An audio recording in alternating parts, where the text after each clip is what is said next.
Hello అందరూ, welcome to அம்மா அவக்காய ருச்சுலு. இன்னைக்கு சாட்டர்டேனால வீட்டில் நோ நான்வெஜ். ஸோ எல்லாருக்கும் வீட்டில் ஒவ்வொரு கிரேவிங் இருந்துச்சு.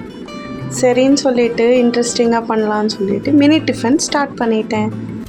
ஃபர்ஸ்ட் பல்லி சட்னி பண்ணிடலாம். அதுக்கு பல்லிஸ் கொஞ்சம் நல்லா ஃப்ரை பண்ணிவிட்டு அது கூட ஆனியன் போட்டு ஃப்ரை பண்ணி வச்சுட்டேன். க்ரீன் சில்லி அண்ட் குக்கரில் பொங்கலுக்காக அரிசி அண்ட் பருப்பு மிக்ஸ் பண்ணி வச்சுட்டேன்.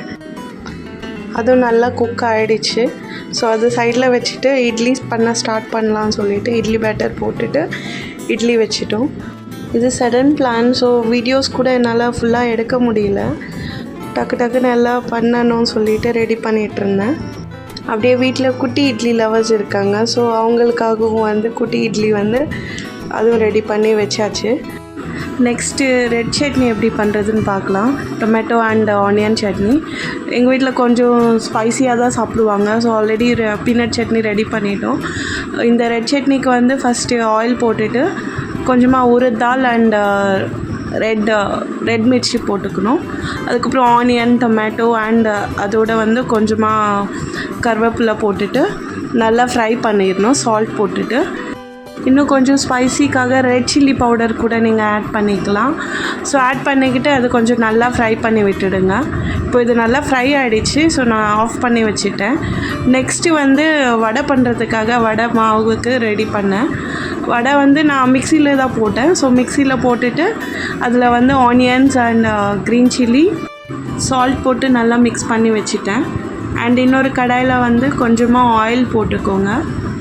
ஆயிலுக்கு நான் பீனட் ஆயில் யூஸ் பண்ணுவேன். அதுதான் நல்லா ஹீட் ரெசிஸ்ட் ஆகும். அண்ட் உங்களுக்கு ரீயூஸ் பண்ணாலும் எதுவும் ஆகாது. இந்த சைடு இட்லி ரெடி ஆகிடுச்சு.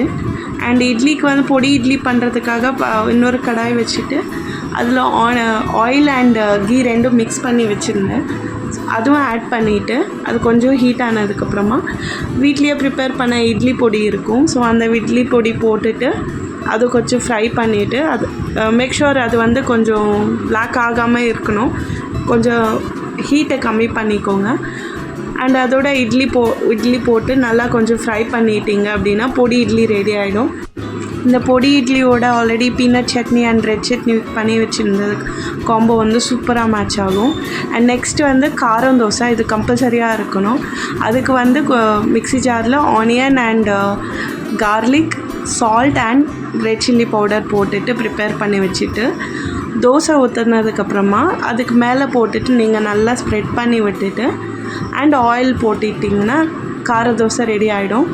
நல்லா டேஸ்ட்டாக இருக்கும். இது அந்த ரா காரத்தோட ஃப்ளேவர் சூப்பராக இருக்கும் தோசைக்கு. அண்ட் இது கூட அந்த ரெண்டு சட்னிஸும் நல்லா மேட்ச் ஆகும். நீங்களும் ட்ரை பண்ணுங்கள். சூப்பர் டேஸ்ட்டாக இருக்கும். அண்ட் இதெல்லாம் பண்ணி முடிக்கிறதுக்கு எனக்கு மேக்ஸிமம் ஒரு 40 minutes ஆகிடுச்சு. So here is the final plate.